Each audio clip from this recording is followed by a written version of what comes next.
Hey, what's up? Welcome back to the 2019 SNS College Football Podcast. This is going to be the Big 12 Conference preview. And traditionally, like we said in the last pod, we start Pac 12, Big 12 because we think they're the worst conferences usually.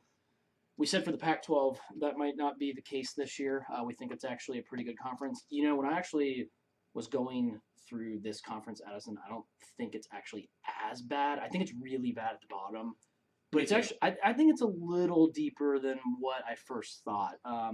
Maybe like your first glimpse, your first thoughts about this conference overall. First thoughts.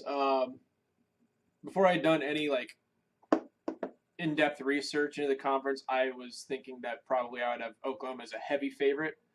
Um, I don't really think that way now. I think Hmm. it's going to be kind of competitive. Okay. Yeah. No. I mean, I think that's a reasonable thought actually. So first of all, this podcast we're getting to our sponsors. ArchCityPLO.com. I coach and play poker. That is my site. Go to it, all 8 of you that watch this. If you Yeah. want to Hopefully, learn Pot Limit Omaha, go to hopefully you that. guys play cards. Yeah, hopefully you do. If you like sports, you probably like gambling, I guess, and that's a form of gambling, obviously. Our other sponsor tonight is Woodford Reserve, great bourbon. Let's get into the 2018 recap real quick. You did the Pac 12 recap. I thought you handled it well, so have at it, Haas. Big 12s. Yeah. Surprise it. Well, who won? Surprises, disappointments. Go for it. Well, Oklahoma won it again. They've pretty much owned the conference the last several years. Texas did beat them in the regular season, but Oklahoma got revenge in the championship, helped them get to the playoffs. So TCU had a disappointing season. Thought they would do a lot better. Yeah. Iowa State again had a solid year, another good year for Matt Campbell. Yeah. And he's still around this year. Yeah, we're going to talk about him in a few minutes also. Yeah, and then West Virginia just a few points away from possibly being in the Big 12. If they had any chance in the last like half decade to make the Big 12 championship game and win that conference, it was going to be with Will Breer. And they got close, but Holgerson I think knew something we didn't. He just never was going to get there with West Virginia. He left for Houston, and I guess that's a pretty good transition into our coaching changes. So we've actually got quite a few in this conference this year. Yep. It's all these teams that finish at the bottom, which makes sense. We've got Kansas, West Virginia, Kansas State, and Texas Tech all switch coaches. We'll start with Kansas with a familiar name in Les Miles, former LSU coach. Mad Hatter, he had a pretty successful run at LSU, won a national title in a year that anybody could have won the national title, I think, apparently. But he did win it. I think he's thought of as like a pretty solid coach. What do you think about that hire? I guess, like, I don't know. Is it going to be impactful enough that Kansas is going to be bowling consistently in the next few years? Are they going to actually be a contender in the conference? What do you think? I just thought it was really random, like Les Miles coming, back to coaching and starting at Kansas. It is. I don't know. Maybe he just wanted a challenge or something like this. Like no pressure, you think? Yeah, it really surprised me, but it makes Kansas more interesting. Usually, I don't give a fuck about them, so I'm curious to see how they look going forward. So I think we've talked about this with programs like Kansas before, where if you're really bad in a conference and you're like at a huge disadvantage as far as talent, maybe you counter schematically what you do versus the conference. So the Big 12 has always been pretty, at least the last like I don't know 10 years or 15. I mean they put up a lot of points. They're very pass heavy. It's not a very defensive minded conference. Les Miles is going to pound the football on the ground. They're going to be physically tough. That might help them out as far as countering schemes. Now, I wonder how much they'll run that pitch play. The pitch straight back to the tailback, but it's like a dive actually. Yeah, they're at such a talent disadvantage right now that I have a hard time seeing them winning more than a few games. But it is going to make things a little more interesting with him behind the or at the helm, I guess. So West Virginia, we talked about Dana Holgerson leaving for a second there. They bring in Neil Brown, I believe, who was at Troy, and I don't know a lot about him, but to be honest, I've heard really good things about him. If there was a guy that they could pick that was realistic for West Virginia, this would be like the guy from what I've read. and like we said, West Virginia last year really close to possible Big 12 title berth. Compete. They were a very good football team. They're going to be kind of bad this year, I think. So the coaching Yeah. change. Do you know a lot about Brown, or what do you think? I didn't really follow him that much, except I know that Troy's been pretty solid for a non or the group of 5 or whatever it's called. Right. So he had 3 straight double-digit win seasons according to Phil Steele, so that's pretty good at Troy. But yeah, I mean, we'll get more into the team preview here. We're just getting into the coaching changes. So next one is Kansas State. So Bill Snyder, one of our guys, old man Bill, who one of our guys as far as like it was nice to bet him as a dog. I think he covered a lot of spreads. I mean, he had a Hall of Fame career in Manhattan, Kansas, a place that he was, I think, universally known for his transfers. They didn't recruit a lot of talent because talent's just not going to go play in Manhattan, Kansas. They're just not. But he finally leaves. He was like 147 years old. Yep. Chris, I think it's Kleinman, comes in. He was the coach at North Dakota State, won a national championship. He is revered as a very good coach at that level. Obviously, we don't know a lot about him, I think, but I mean, do you know a lot about him? Well, I mean, we just know that that's the program that's dominated FCS, and as Ohio State fans, we know that it's possible for a coach to go from that level and be an elite coach at the next level. Now, Kansas State's not going to have the same level of talent to work with, but it'll just be. I think a lot of these hires are interesting. Yeah, we'll find out. And then the last team, I actually really like this hire a lot. Texas Tech, they move on from our good old boy Cliff, who's up at Arizona in the NFL now, which is just fucking mind-boggling to me. But they bring in Matt Wells, who had a really good team at Utah State last year. The reason that I like him a lot is I felt like Utah State when I did actually watch a little bit of Utah State. I'm not just bullshitting you here, but I feel like they played pretty tough. They actually ran the ball quite a bit. It's going to be weird to see Texas Tech not in an air raid for once. Yeah. How do you feel about Wells in transitioning a little bit into his, I won't call it run heavy, but a more balanced attack, and probably a tougher football team overall, though? Yeah, I remember it was Michigan State week 1, right, last year. Utah State plus 26, like 3 months before the game started. Well, you crushed that one easily, and I don't even know how Michigan State won that game. It looked like they should have lost. Yeah, I think. So I don't know. He's competed with good programs, and he was Utah State has been pretty good like the last few years. Obviously, that's how he ended up at Texas Tech. For sure. Yeah. Okay, so this won't transition into the next segment of the podcast. Before we get into the 2019 preview here, and we get to all these teams. If we're going to get into some bold predictions, and I don't know if you had any ready to go or if you want to just have some off the fly. I can go first if you want. Well, you start because I think you've got a few. I've got a few wild ones, I think. I wouldn't call them wild. I actually think they're pretty realistic, but this is honestly what I think is going to happen, at least one of these. And the reason I'm giving 3 is because I want to be right on at least one of them. So I want to start with Baylor.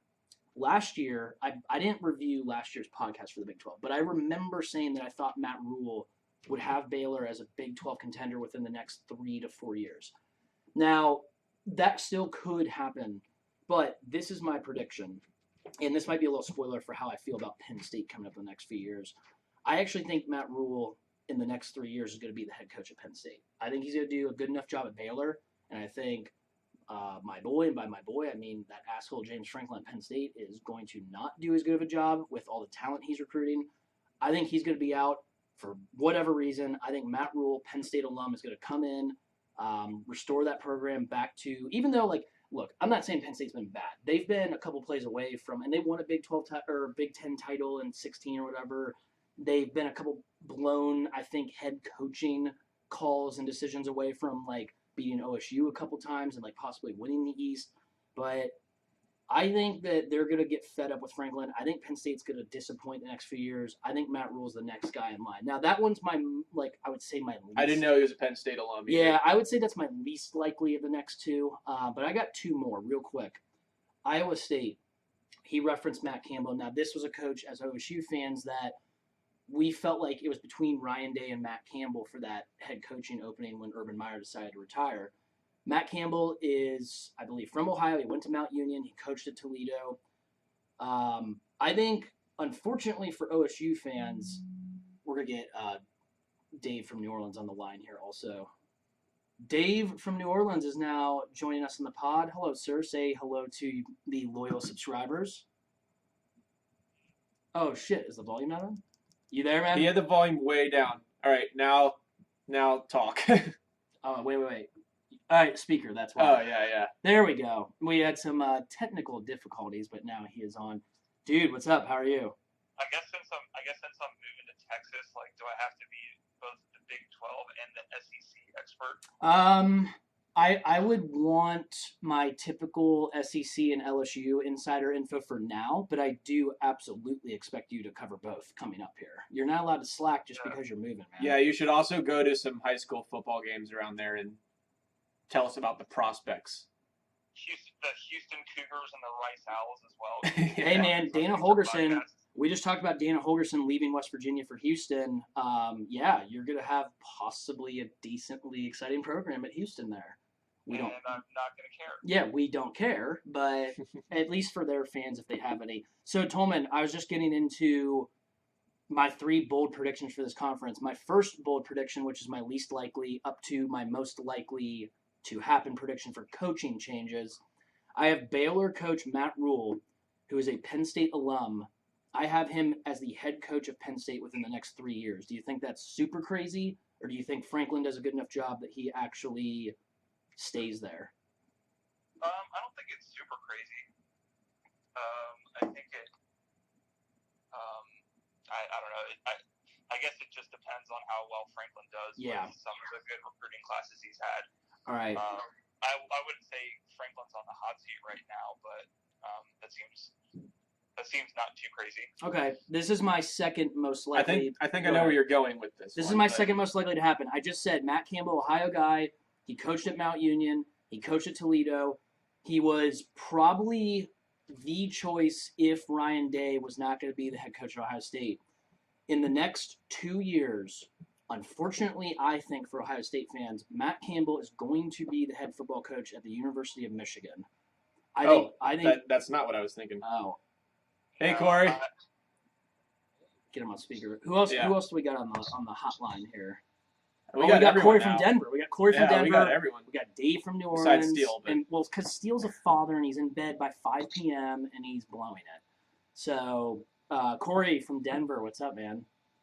Hey, fellas, how we doing? We're doing all right. So we're getting into we're gonna bring you right in. I'm going through my bold predictions right now for coaching changes. My first, which was my least likely to happen, is I got Matt Rule, Penn State alum, as the head coach of Penn State within the next 3 years. How crazy do you think that is right off the bat?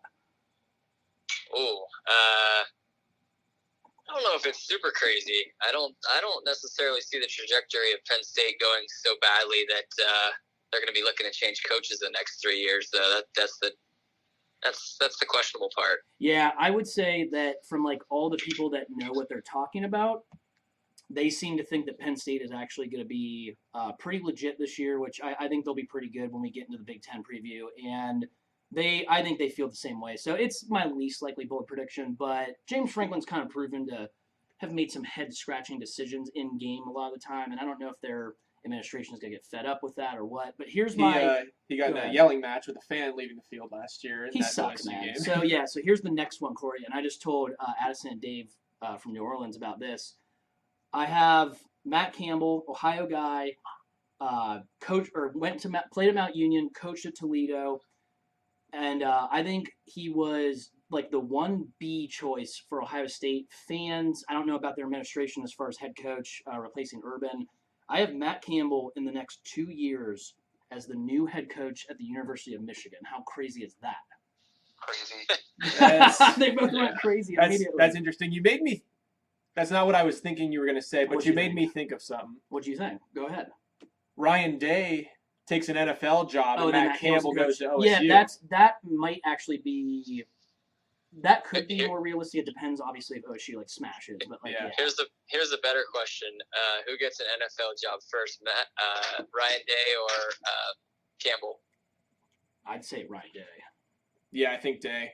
which I actually, if you want to make, I mean, when we get to the Big Ten, I have a prediction for Ryan Day when we get to that, but we'll save I'm gonna say Campbell Yeah? because I think that things will go well for Day, and that's a really good job, and maybe there won't be as many prestigious college openings for Campbell, so he jumps to NFL. Okay. So I'll go Campbell. Okay. Here's my last one before we get into the actual quick Big 12 breakdown, because I think it'll go decently quick, but this is my most likely to happen.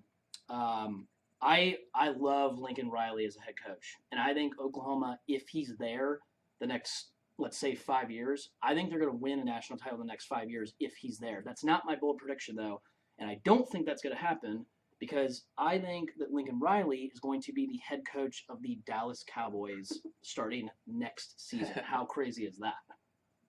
I like that one. Yeah, I do too. That's the least crazy of all of your crazies. Okay, yeah, so that's my most likely. I actually think that one is 100% going to happen. And Lincoln said that he's a college guy. Ryan Day said the same shit.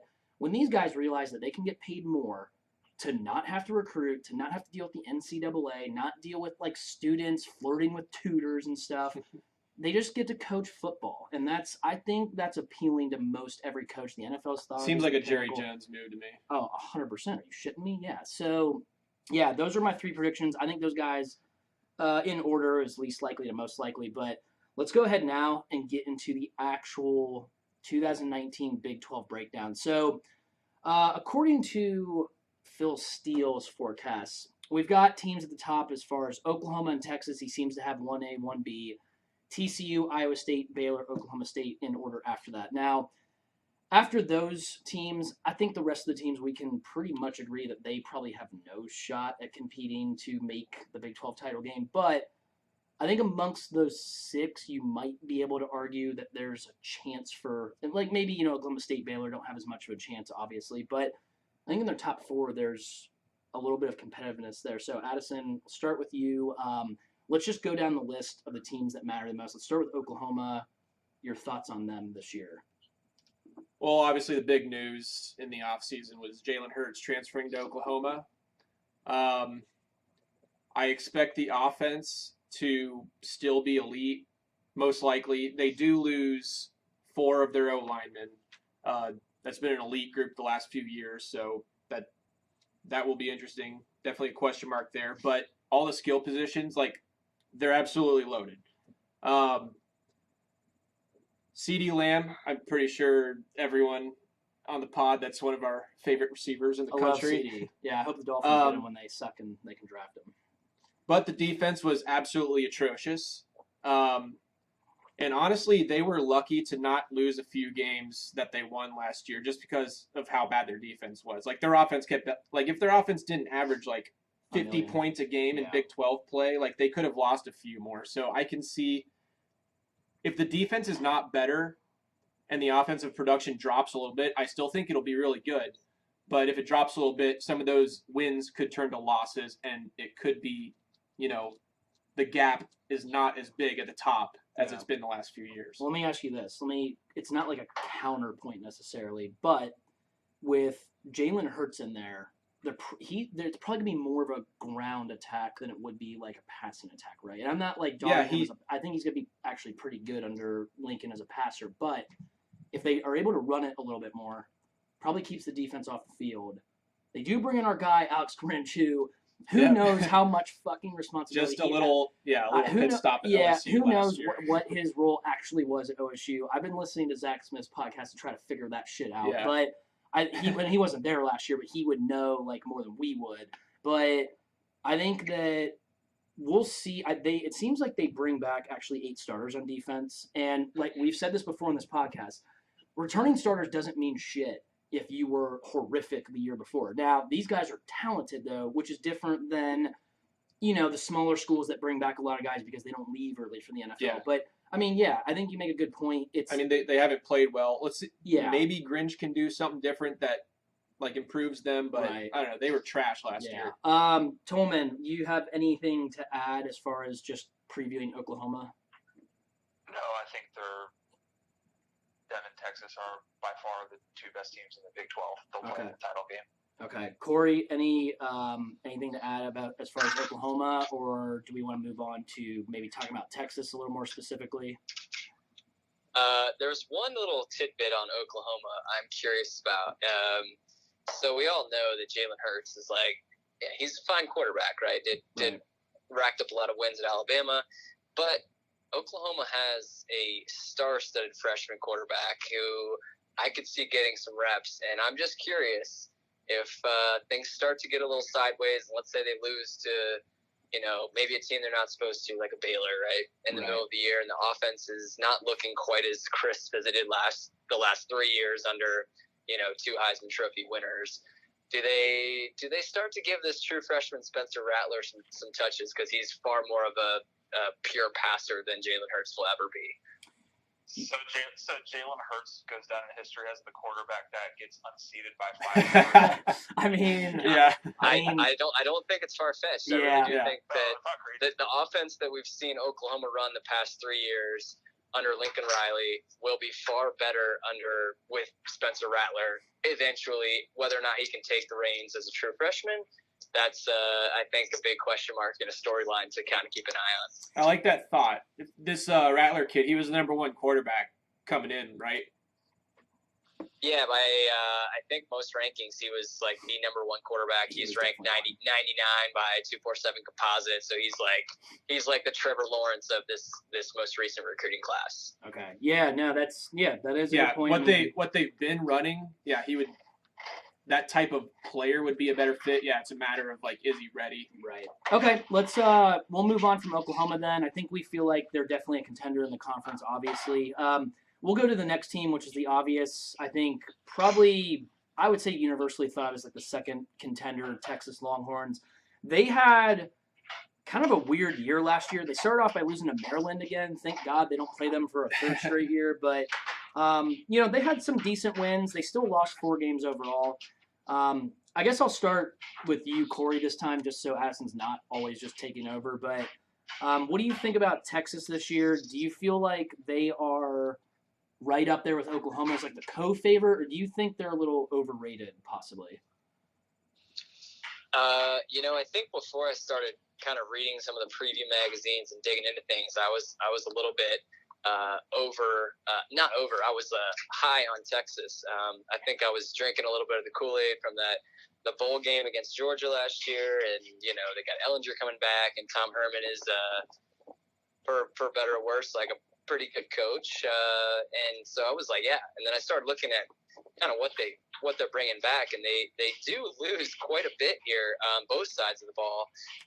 It's rather concerning. So I'm starting to think I'm going to sell a little bit on Texas. I don't think that they're going to be neck and neck with Oklahoma. I think they're probably the second best team in the conference, but I don't think it's a neck and neck situation where they're for sure going to be competing with Oklahoma as the top 2 dogs. I think there's a gap there between Oklahoma and Texas, and then I think there's another gap after Texas.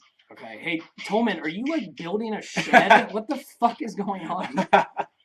Filling up a dog's water bowl. Oh, okay. It sounds insane to Addison. Yeah, it sounds like you're, I don't know. It's weird. There was a lot of banging. No, it's good. We're good now. Yeah. No, obviously, give the dog proper hydration. Yes. But it just sounded crazy. Okay, Tolman, anything to add on to what Corey said? Do you feel the same way? Are they possibly an overrated program to start this year? Is it just by name, or do you actually think they're a legit contender? Like a legit contender in the college football playoff? I think I was talking more nationally. If they win the Big 12, do you think they're a legit threat if they were to make the college football playoff? I guess. Well, I don't know. That's if you're talking nationally, I don't think they're a legit contender nationally. I think they'll finish second in the Big 12 and play in the Big 12 title game. Okay. And but they're not on my short list of teams I'm considering for Final Four. Okay, yeah, and I didn't really put it the best, but Addison, anything you want to add on Texas or? Talent level, I think they're pretty close to Oklahoma, pretty similar. Obviously, Oklahoma's more proven. They're naturally you're going to have with the bowl game win over Georgia, go into the season with maybe a little overhyped, but there are a couple things last year that are red flags about this team. They were not an explosive team Yeah. offensively. Not at all. Yeah. They had 0 plays of over 50 yards. So, and not only that, they got outgained in conference play, which is crazy.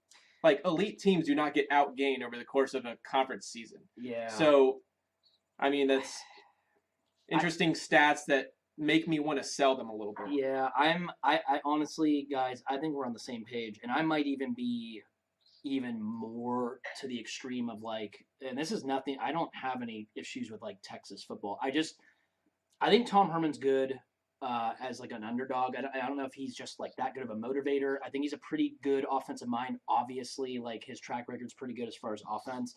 But Corey brought up the main point is that this team lost a lot of production on both sides of the ball. And I think that their defense is going to be so leaky that the offense is going to almost have to be perfect like Oklahoma's was the year before. Yeah. But I don't consider Sam Ellinger like Kyler Murray. Like, I think he's good. Right. Yeah, exactly. But this team, I mean, honestly, I wouldn't be shocked if they made the Big 12 title game and they won it. I also wouldn't be shocked if they finished 4th or 5th in this conference. Like, I really want it. I don't think they're – I think people are definitely drinking the Georgia victory Kool-Aid when – I mean, I don't know how much – I'm not a big believer in reading a lot into the bowl games because I think Georgia was probably kind of like whatever. We wanted to be in the playoff and we fucked it up, and now we're playing Texas. Who cares? Yeah, those bowl games like that, But you always wonder about some of the team's motivation. anyway, too. so yeah, we'll move on from Texas. We'll get into our predictions later, but let's get into kind of like, I don't know if you call them interesting, but TCU last year, very disappointing, a lot of injuries. The 4 years before that, 3 of those years, they won 11-plus games. So, I mean, they've been a pretty solid program, but Tolman, I'll start with you. What are your thoughts on TCU? Are they a legit threat to get to the Big 12 title game, or are you kind of selling their stock this year? I'll sell it. I think we still don't even know who their quarterback is. We don't. They had, I don't know if you can, they had someone that started like towards the end of last year that was maybe okay and like won a couple games for him, but I couldn't even tell you his name. Right. They have Matthew Baldwin using Corey's, famous attorney colleague, Tom Mars or whatever. Maybe that guy quit, but Matthew Baldwin's trying to get eligibility. Like, so I think like in that conference, if you don't have an above average quarterback, I don't see how you can contend. They have good receivers. Yeah. Say that. Yeah.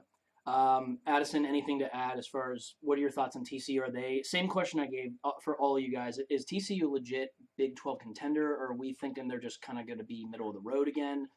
I expect them to be better than last year. Like, one of the big things about them last year is, like, towards the middle of the season, they had a ton of injuries, which They had the most in college football, I think. Yeah. I'm pretty sure.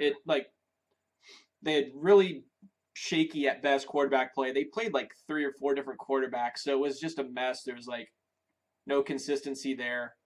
And with all the injuries, it makes it really hard to win games.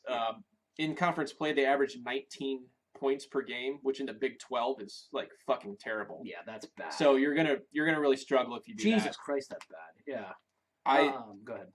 The whole O-line is back. I like the skill guys. It's just a matter of can they find a quarterback like who can actually be decent, and that is a question mark. They're usually one of the better defensive teams in the conference, and I expect that to continue this year too. So yeah, big question is quarterback. Yeah, I think Corey, before I hand it to you, I mean, I don't have a whole lot to add. I think those guys nailed it pretty good. I think this team they should be a lot healthier. I do think they're going to be actually pretty solid on defense. I was higher on them until actually Corey informed us that they, not too long ago, announced that they publicly have 6 quarterbacks competing for the starting job.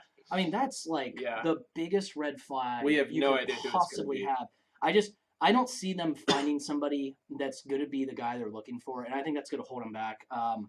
I don't think they're actually really a contender in this conference this year. I mean, I wouldn't be shocked by it, but I think most of the magazines I've seen actually have them as possibly a kind of a sleeper team. I don't buy it.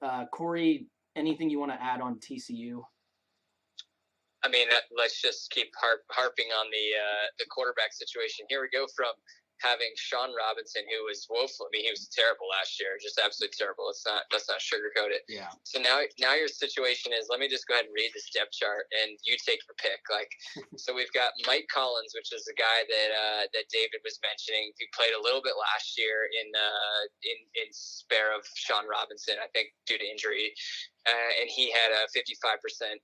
Completion percentage, had a nice little six touchdowns, 2 interceptions, but did not throw a lot of passes. Then you have transfer Alex Delton from Kansas State, who might have ran the ball more times than he completed passes for Kansas State. He's like a fullback. He's a fullback. Yeah. Yeah. So he's in the mix. I think their guy that they're hoping might emerge is Justin Rogers, who's a redshirt freshman. Didn't play at all last year, but was a really, really highly regarded recruit 2 years ago. And so he's like the guy that's got the most, at least high school accolades, and has the high stars and all the recruiting stuff. So he is supposedly the guy that should emerge as the most talented player. Then you've got your guy Matthew Baldwin from Ohio State, who's transferred over. I'm not sure if he's going to be eligible or not. Still up in the air, yeah. And so you've got basically those 4 to pick from. And the hope is that, I don't know, you pick the most talented guy out of high school with the highest recruiting ranking and all that stuff. You pick a dude from Kansas State who didn't throw the ball more than 13 times a game. Yeah. Or do you pick the guy who came in for Sean Robinson and probably made their offense worse. So if you don't have a quarterback, I don't know. I don't know where you're going to go. Their defense could be fine, but if you're not scoring more than 19 points a game again this year, you're going to be, I don't know, struggling to get 8 wins, I think. So Yeah. I think that's where we're at. Okay. Yeah. So it sounds like rotating carousel every time you tune in. It'll be someone different. yeah, it'll be interesting to see, because I do think Patterson's a good coach, but he's not playing quarterback. So we're just gonna have to see, I guess. But we'll move on to the next team. I think a team that I think personally is pretty interesting this year. Iowa State. Matt Campbell has proven that I think he knows what he's doing as the CEO of programs, and he's taken this team to back-to-back 8-win seasons when I think it had been a really long time, maybe 3 decades since they had won 8 games or something crazy like that. But yeah, that's unheard of at this program. Yeah, Iowa State had always in our childhoods been all the way up till 2 years or 3 years ago, they were absolute dog shit. Yeah, they used to be. Them and Kansas used to live in the basement together, and now Iowa State's moved out. They moved out of mom and dad's house. So I think interesting team. Addison, I'll start with you. Your thoughts on Iowa State this year? Are they possibly a Big 12 contender? How do you feel about them? Do they eclipse that 8-win mark? The last 2 years, towards the end of the season, they've been close to getting to the championship game. Last year, they basically played Texas in a game that was kind of a de facto semifinal to get there. Yeah. They lost, obviously, but they've been competitive at the end. So I think they're going to be in a similar spot this year. I like them more than TCU as far as getting the championship game goes. They did lose a lot of production offensively with David Montgomery and Hakeem Butler. Those guys really carried the load for them. Love those 2 guys. Yeah. Yeah. So, you look at that and you think that that's going to be a problem, but they do bring back their entire O-line, and Brock Purdy, who started as a freshman last year, had a pretty good year. He was good, yeah. Yeah, so him with more experience. And if you have a good quarterback and a good O-line, then I don't really care who your skill guys are. Your offense won't suck. Yeah. And I think they'll be the best defense in the Big 12. They were last year. They bring back 8 guys. Yeah. I really like their front 7, and I like Matt Campbell as a coach. Yeah, I think I'm pretty much going to just, I guess, echo in a few sentences what you said. It's the same thing. The only major concern I have with this team this year is that who is going to make the plays, I think, at running back and on the outside. But like you said, it definitely helps that Brock Purdy now has not only that full year of playing experience, but now a full offseason in the program. If the O-line's very good, he's going to have more time. It's going to help all the skill position guys. And the defense is definitely kind of like their crutch. They're going to be able to fall back on the defense in a conference that doesn't really play a whole lot of defense, to be quite frank. But I would say they could be a contender. I think they're a solid program. And Matt Campbell, like I said, I don't think he's got more than another year or 2 there. But Tolman, what do you feel? How do you feel about Iowa State this year? Are they a Big 12 contender? Any other thoughts besides what Addison and I already said? I'll take Iowa State finishing third in the Big 12, so I guess you could call them like a fringe contender. Okay. I think they're, if you have like that second tier of teams, I think they're the best because of coaching and quarterback. Okay. And coached by Matt Campbell, your future coach of the Cleveland Browns after things blow up in Freddie Kitchens. I don't think We've Corey's talked that, about but- another destination possibly for Matt Campbell now. There you go. Yeah. So Oh, he's yeah. so on this Like, I like- podcast, you heard it first. He's been rumored to Michigan and the Cleveland Browns. Yeah, and Ohio State. And Ohio State. Yeah. Okay. Yeah. Corey, any additional thoughts on Iowa State? How do you feel about them? No, I mean, I think Addison hit all the high points. You just have to replace, leading rusher, leading receiver.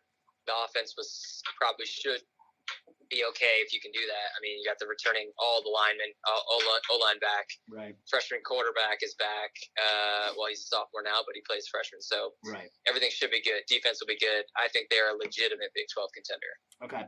Let's move on to the Baylor Bears, who they're starting to come back to life a little bit after Art Briles just let people rape everybody, I guess. But I think Matt Rule did a pretty good job at Temple. I obviously made my bold prediction that he's going to be at Penn State. Least likely to happen. I think it's, we'll see with that. But I think this team is kind of like sleeping there, in my opinion. I don't know if I would call them a Big 12 contender this year, but I think they could possibly make some noise. Corey, I'll start with you. How do you feel about Baylor? Are they like a sleeper contender, or are we maybe like a year or two away with them? If ever. I wouldn't call them a contender this year. I think that they might be the type of team who's going to catch maybe Oklahoma or Texas or Iowa State, or one of the actual contenders. I think they could catch them and throw a big upset win into the mix. I just don't think that they're going to be the type of team that's going to have the consistency yet to really put together the full season to be a contender. It sure looks like they've got a lot of production coming back, so that's hopeful, particularly on offense. And there seems to be some good hype around this. Charlie Brewer, the quarterback, is going to be he'll be a junior this year, but he's a good old Texas gunslinger. I'm actually Googling right now whether he is related to, in fact, he is related to my guy, Michael. I knew where this is Michael going. Brewer, Michael Brewer, legend Virginia Tech quarterback after transferring from Texas Tech, had a historic 2014 victory in the Ohio Stadium. So when you've got those type of bloodlines, it's tough to root against that guy. Yeah, that's a good point. I remember, good thing he doesn't have Adolphus Washington going against him this year. But Tolman, do you have any additional thoughts on Baylor? Are they, my obvious question, are they a contender this year? Are they a fringe contender? Or do you think they're maybe a couple years away? No, I don't even know if you could put a timetable on. I think we like Matt Rule as a coach, but they're like a 5-4. Okay. 5-4 in the conference play or something like that. Okay. No, not a contender. Okay. Addison, any thoughts on Baylor this year? Do you think they could be a sleeper contender or no? I don't see it. I see them as like a middle of the pack team. Obviously, a lot of improvement last year. They do bring back a lot of production on both sides of the ball. They just in Matt Rule's tenure, they have yet to beat a team with a pulse. So until I see them, do something like beat a good team, I'm going to doubt them in terms of being a competitor in the conference. Yeah, I think you guys nailed it. I mean, I'm not going to lie, for the last few weeks when I've been just kind of browsing through the magazines, the articles, I really wanted to say this team was like a sleeper contender. But for everything you guys, I mean, I can't do it. If I said it, I just would be coward trying to get clicks. Like, honestly, like that's the only way. Like I think that it's possible if Rule's there for a while that they could sneak up and be like in the Big 12 title game at some point, but it's not going to happen this year. There's still a lack of talent. Corey's right. I think they do actually get Iowa State, Oklahoma, and Texas all at home. I wouldn't be shocked if they won one of those games. But I think this team's around right where they're projected, maybe like 5, 6, 4 at highest, maybe. Yeah, I think it's about right. But they're gonna be well coached. I think they'll play solidly. They're not gonna be absolute trash like they were 2 years ago when he first showed up. So we'll move on to the next team, which this team is, I don't know, kind of interesting to me. Oklahoma State with our boy, the mullet, Mike Gundy. Had a little bit of a disappointing year last year, I think. They were projected to possibly be a Big 12 contender. They only ended up 7-6 on the year. The last 3 years before that, though, they did finish 10-3 all 3 years. So they've certainly been a contender. They do lose whoever the hell was playing quarterback for them last year. Their production, blah blah blah. They usually are very good at quarterback, no matter what, because of the system. Sure. They bring back 7 on offense, only 5 on defense. I think in the magazine's most projections, they're kind of middle of the road. Tolman, I'll start with you this time. Is this team possibly like a fringe contender, surprise contender, or are they pretty much just going to finish where everyone thinks they are, kind of middle of the road?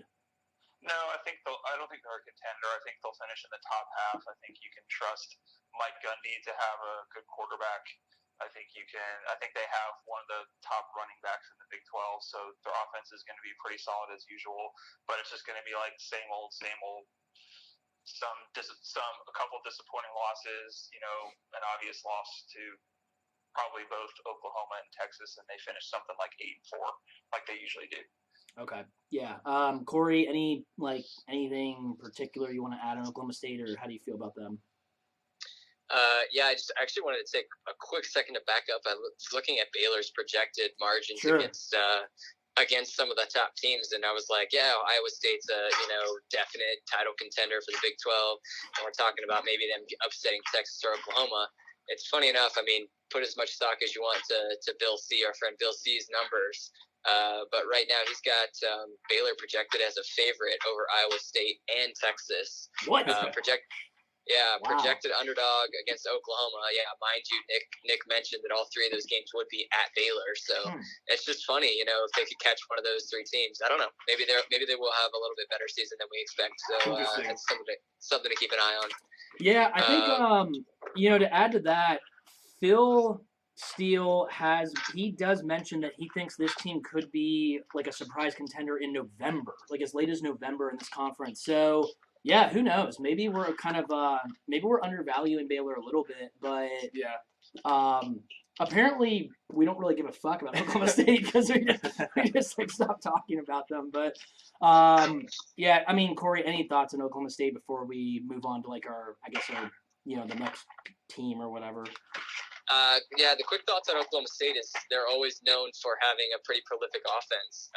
This year, it's going to be a big question mark because they don't have any known quantity at quarterback. They don't have any known quantity at running back. They have a couple of guys who looked okay last year. Oh, they have a returning receiver, but other than that, they've got a lot of question marks on what is supposed to be their strong side of the ball, and not to mention their defense looks pretty depleted, at least up front. So I don't know. I mean, I think they're going to struggle to answer a lot of those questions that they have. They're not a team that recruits particularly well. And so, yeah, I'm with David. I mean, I think you got an 8-4 ceiling almost to me, looks like, looking at their schedule. I mean, I would put Baylor, Iowa State, Texas, and Oklahoma clearly ahead of them right at this point, and TCU probably. So, I mean, we're looking at, 5th, 6th in the conference in my book. Okay, yeah. I got some thoughts. Yeah, go ahead. Well, first of all, I want to point out how fucking weird their season was last year. And we talked about them. It was weird, yeah. We talked about them going into the season, thinking they were going to be a pretty good team. They end up going. I think I picked them to make the Big 12 title game. I'm pretty sure I did. Which they went 7-6, 3-6 in the conference. They beat the best teams on the schedule, and then lost to the mediocre teams. Yeah. So if they didn't play down to their competition, they could have had a lot better record. They were a 2-point conversion away from beating Oklahoma. They beat Texas, they beat West Virginia, they beat Boise State, but then they lost to TCU, Texas Tech, Baylor, Kansas State. Yeah, they got killed by Kansas State. What the hell's going on? Yeah. It was a really weird team. You never knew what you were going to get week to week with this team. I mean, I think it's bad coaching. I actually think that this could be a surprise team, though. Yeah. Like, I expect them to finish middle of the pack, but they're a team that I think could randomly surprise you and win like 10 games. Well, I'll tell you what Like- I've read about if Spencer Sanders, that redshirt freshman, does get the start at quarterback.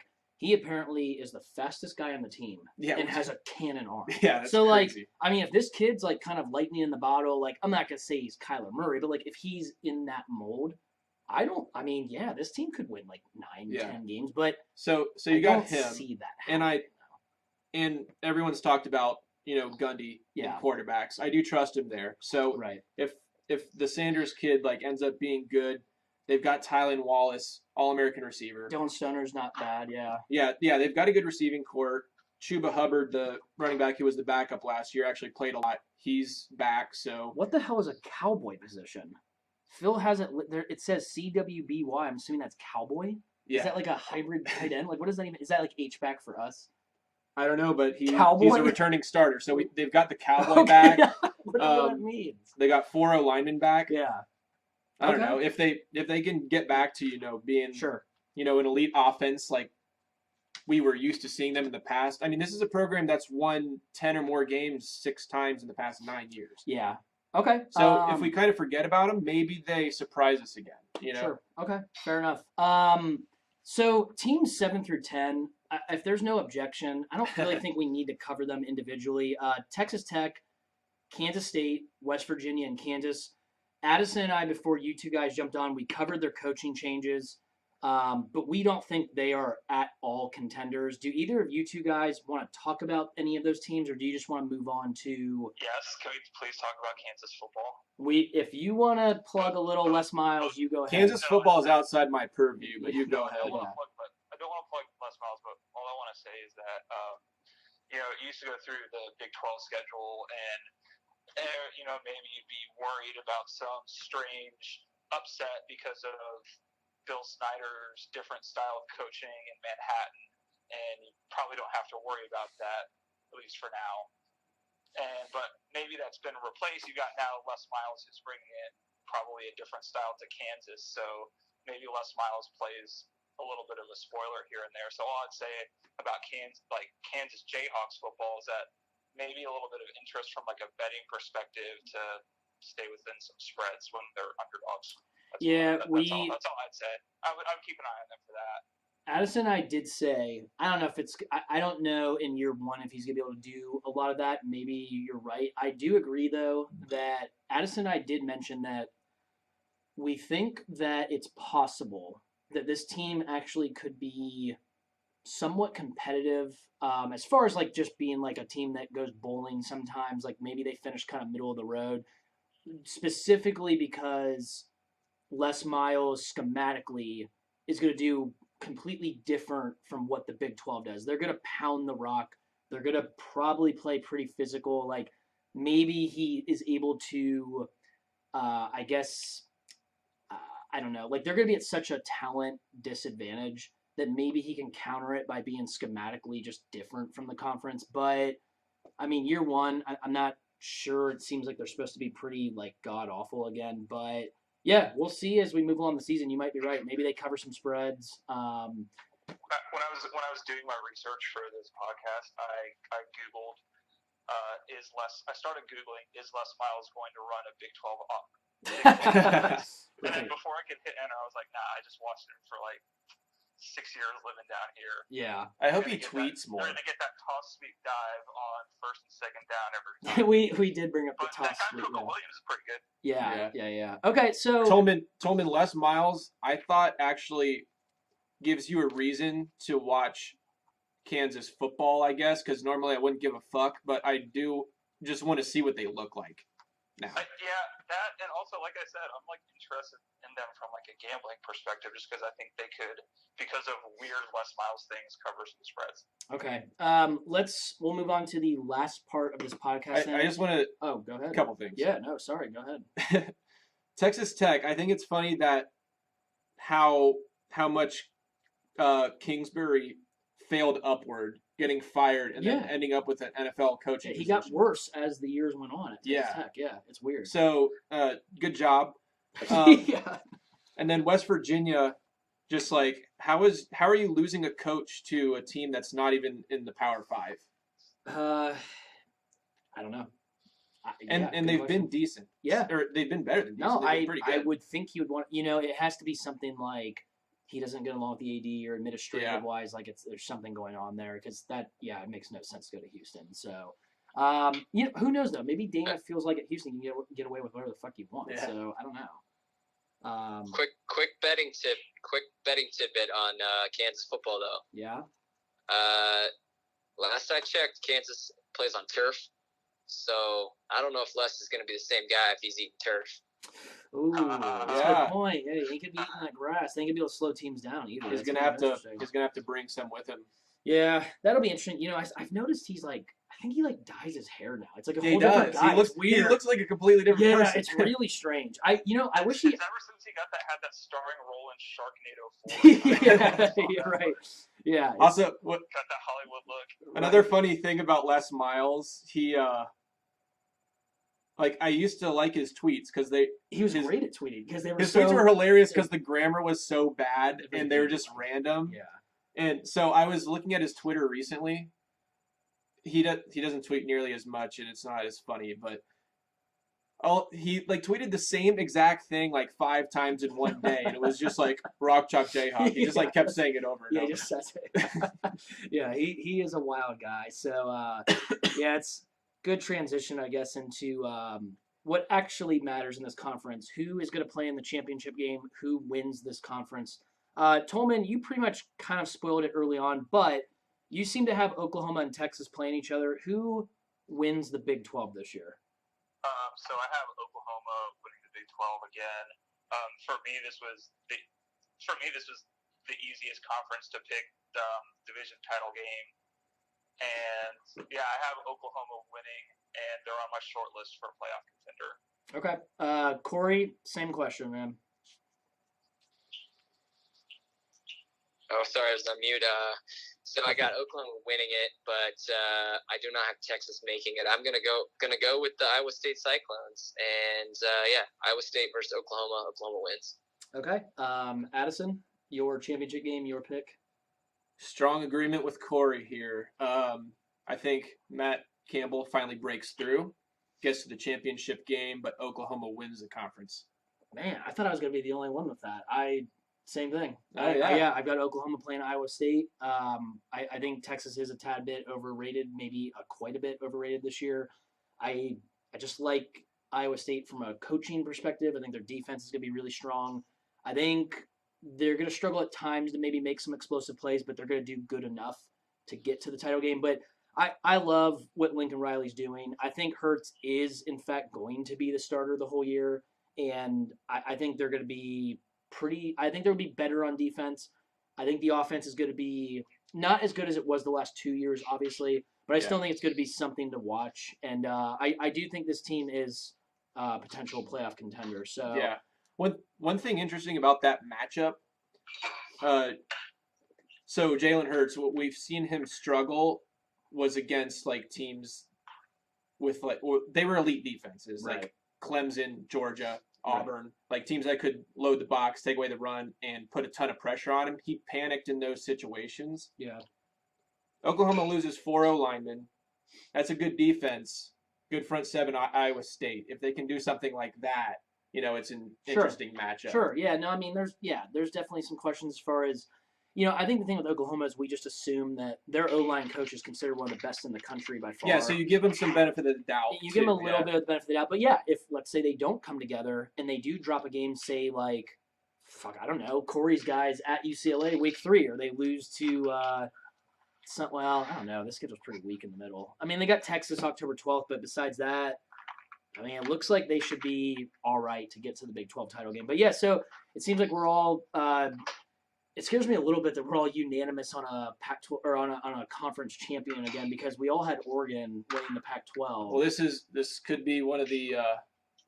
Going in, it looks like a very predictable year, but sometimes when you think that, then crazy things happen. Then like hopefully Gundy wins the Big 12. Hopefully that's the case, because I like some excitement. Yeah, sure. Okay, so I think that's pretty much going to wrap it up for the Big 12 pod. The next one is going to be Oh man, can't wait for the ACC. It's going to be a Yeah. blast talking It's about the that ACC conference. plus Notre Dame. Yeah. Oh yeah, plus Notre Dame. That's right, for Steele's benefit. Yeah, to make them feel like they're a part of something. Yeah, and make the ACC a little Well, more and then interesting. obviously Corey's guys, Virginia Tech. I mean, they're Yeah. fighting in the vaunted brutal ACC Coastal over there. So That one's going to be explosive. yeah, that should be, I would say, within a week or so. But yeah, we'll get into the ACC, see if we have any kind of surprises. That division, I think, will be a little all over the place as far as our predictions. Yeah, hopefully. I would say I'm gonna go out on a limb and say everybody will have Clemson winning their division. We should just bring out a wheel and spin it for the We could do Coastal that to on determine camera. the champions. We just spin it, and that's who we pick. It's not actually a bad idea. So yeah, give us your thoughts, your questions in the comment section. Otherwise, we'll see you for the ACC pod.